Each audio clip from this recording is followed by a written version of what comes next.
Hi there, and welcome to another Elder Scrolls Legends video. My name is Richard, or Moxfire if you want to call me by my game name. Today we are doing a channel update along with a pack opening video that you can see playing on the channel. We're going to be talking about the new balance changes along with the future plans for video content on this channel and my Twitch stream. To start with, we'll just start talking about the patch note changes. I'll give you my quick and dirty opinion on them. If you want to watch really comprehensive overviews of the changes, you can watch, I recommend watching CVH or Justin Larson or Charmer's channel. They all three did a really good job of summing up basically my point of view on it. But I'll give you my quick and dirty. So we'll start with the Crystal Tower Crafter. Crystal Tower Crafter goes from a 2-2 to a 1-1. I think this is an okay nerf. I think it makes it pretty difficult to play in anything but super heavy action decks, which I think is fine. It wasn't like a super overpowered card. It can run away with cards, so I'm kind of not. I understand like their design space. They're like freeing up design space for like creating more zero cost spells that could be powerful. I feel like this is kind of a pretty heavy nerf on this card though. Probably won't see too much play anymore, which is unfortunate because it was definitely a staple in a lot of different decks. Dune Smuggler and Dune Stalker. Basically now you got to trade your Dune Smuggler, Dune Stalker in for swapping your creature out of the lane. I think this is a fine change. I could feel that this mechanic could become oppressive, especially if they release any more move creatures or move abilities. It could become just like so much shuffling back and forth that your opponent's never able to hit your creatures. Again, it was kind of a surprise. I didn't really think that it needed a nerf, but I can understand why they would want to free up the design space. Pillaging Tribune and Snaketooth Necklace. Pillaging Tribune nerf I'm perfectly okay with. I thought that that card was a really overpowered. I played a lot of aggressive decks before, not like specifically Prophecy style aggressive decks, but just raw aggro decks. And I found that I would lose to Pillaging Tribune 100% of the time if they got it in time. This card basically just sets up the board so you can swing your life total by 20 hit points and get into the late game, and any kind of real aggro deck cannot deal with that. You just lose the game. Having one card have the ability to swing the game, basically decide whether you win or lose the game, is kind of makes it really strong. So I was saying that it should be nerfed for a while. So I'm happy to see this nerf. I know a lot of control players are going to complain about this, but there are other healing options. It's not, you just need to think a little bit more creatively about how to do that. Snaketooth Necklace. This card I also lost to a lot as an aggressive player, but I also think that it was a fine card. The flexibility to be able to drop it onto a mid-range minion and have it heal multiple turns or heal even twice gave you a little bit of an ability to be able to handle aggressive decks. This kind of removes that ability. It basically makes the card unplayable.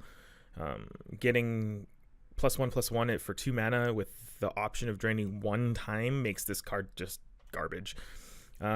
It's an unfortunate nerf. I can understand where they want to try and limit the design space, or limit the ability for people to overpoweringly drain.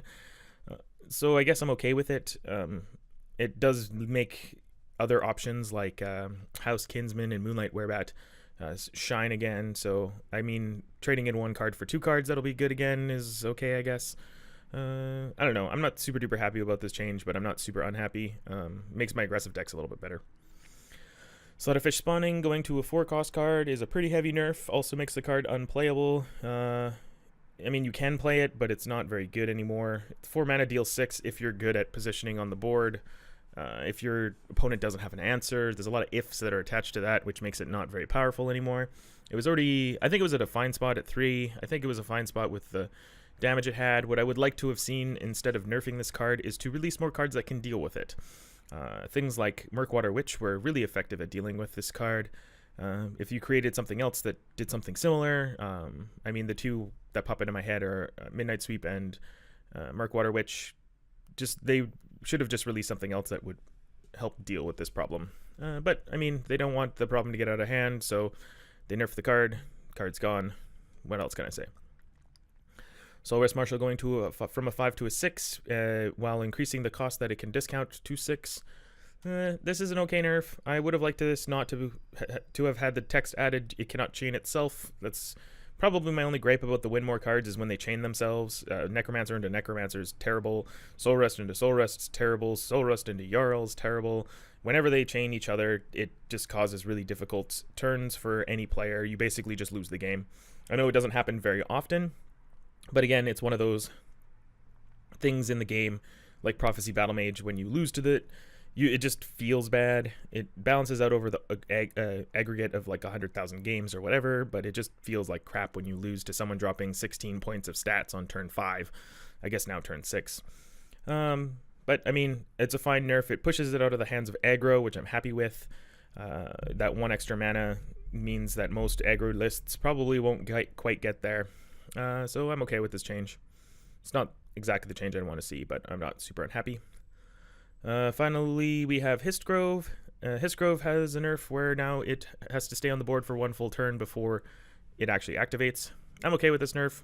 I don't think it was necessary. I think Histgrove was fine. If you're playing against a Histgrove deck and you hit turn 15 and you're worried about it instantaneously casting 8/8s and you still have the entire turn to react to the 8/8s, well, I guess you didn't expect to lose for some reason because you were going to lose.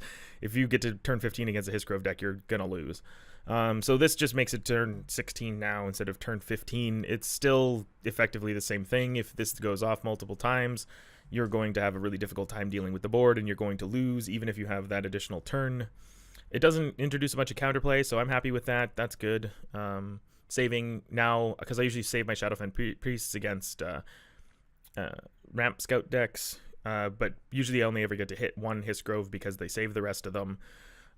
And then now at least I can save them till the end, and I know that I'll be able to get the Histgroves, which is good. But at the same time, by the time you're at turn 15, there's a bunch of other stuff that you probably gonna want to Shadowfen. So it doesn't really make a huge difference. I think the main thing with this is it's just going to make people think differently, and what I think should have been the correct way to think about Ramp Scout in the first place, and using Histgrove as a ramp card to ramp into the other good cards in purple and whatever other color you're running with it. So I think this is a fine change. This just means that people are going to have to play Ramp Scout deck the way that the Ramp Scout's supposed to be played, instead of just holding Histgroves as actions on turn 15, which seemed kind of a silly way to play the deck anyway, as purple does have one of the best endgame packages, along with yellow, which also has one of the best endgame packages. I could see this just not really affecting Ramp Scout or Spellsword decks hugely, although I'm sure a lot of people will stop playing them because Reddit is exploding and saying that this deck is dead now. I don't agree. I think it's probably still a top tier 1 or tier 2 deck. You just need to find other healing options in it and not rely on the Histgrove so heavily, which is fine because you have a lot of other cards to rely on. So that's my basic, quick, and dirty rundown of what I think of the patch notes. In terms of the meta, Sorcerer is pretty well positioned. They didn't really see any hits except for super aggressive lists that ran Slaughterfish spawning. Other decks that took hits were Altar Assassin a little bit with the Crystal Tower Crafter. Merrick Battle Mage needed to swap out the Crystal Tower Crafter with I think most people are running the Blacksmith now. Monk took a huge hit with the Dune Smugglers and Dune Stalkers, but unfortunately Monk was not in a good place anyway.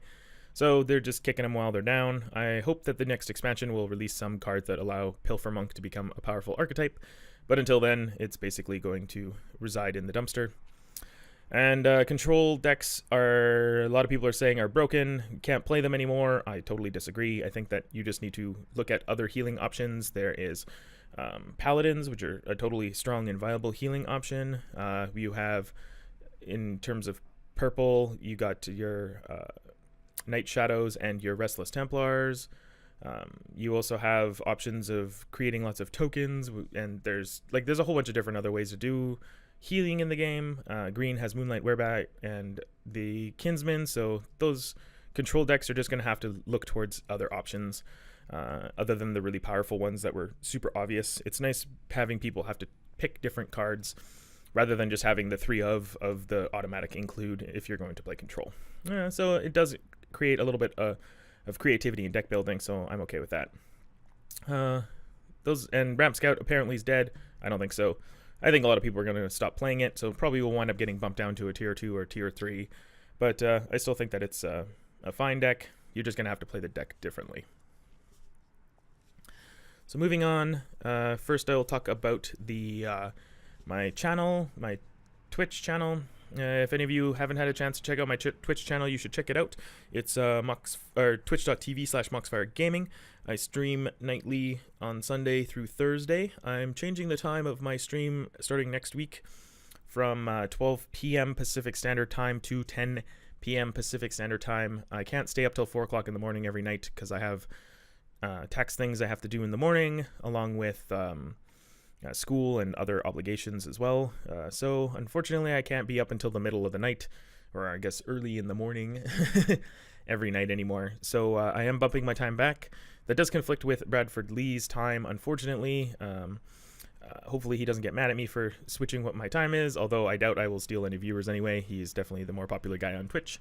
But I'm just doing that just for my own sake. I will stay up until 2 o'clock, so I will wind up streaming a little bit longer than Bradford Lee's. So if you want to catch his channel and then switch over to mine afterwards, that is definitely an option available. And on nights where I don't actually have to be up super early, I probably will wind up streaming until 3 or 4 o'clock in the morning anyway, but I'm leaving it as more of a flex option as opposed to being a scheduled thing. So you have to tune into the channel if you want to see if I'm going to be up late or not. So moving on to my YouTube channel, I apologize that I haven't had a chance to upload any videos in a while.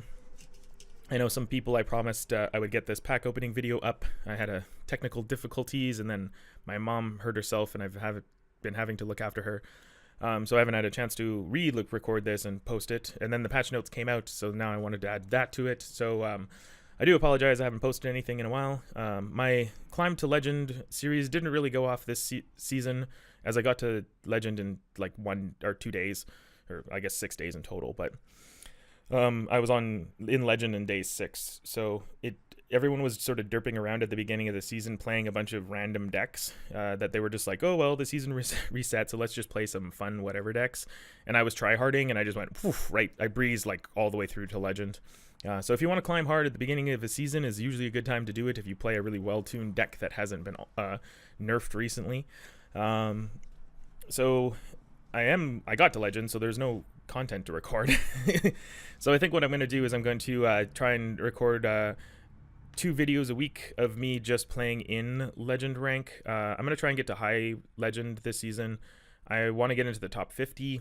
I also made a bet with my friend Brad DeFacto. If you have checked out his YouTube video that he posted a while ago on his arena draft, trying to hassle him into posting more.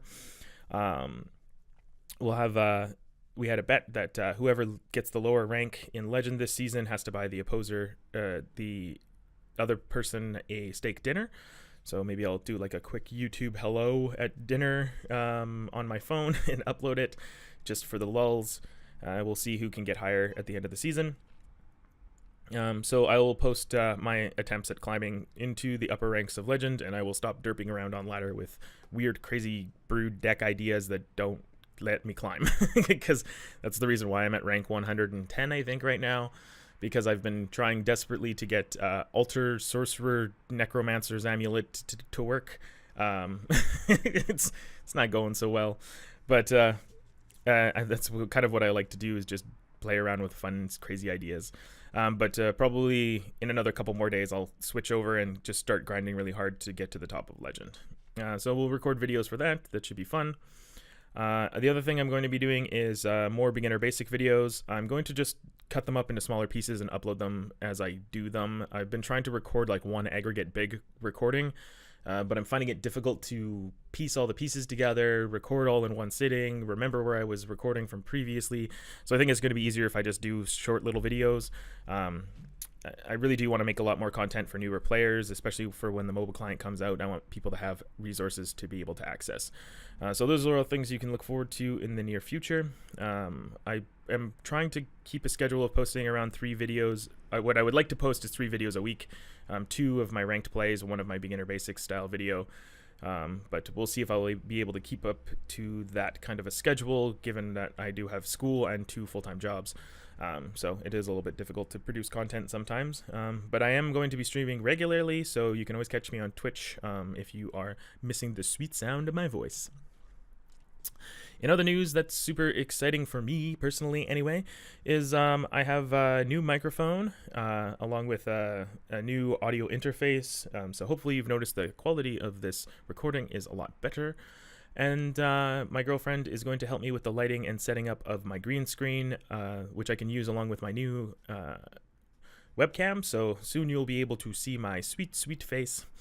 So we'll have that uploaded we'll have that all set up probably by the end of this weekend, if everything works out the way that we're planning it to.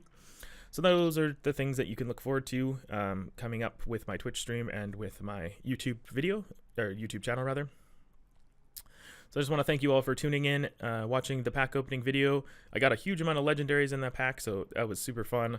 I hope you enjoyed it. If you did, please make sure you hit that follow button. If you haven't had a chance to check out my Twitch, please check out my Twitch.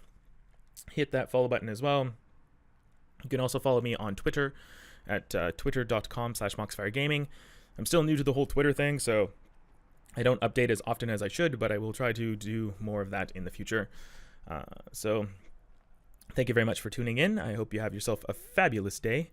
And just remember, don't do anything I wouldn't do.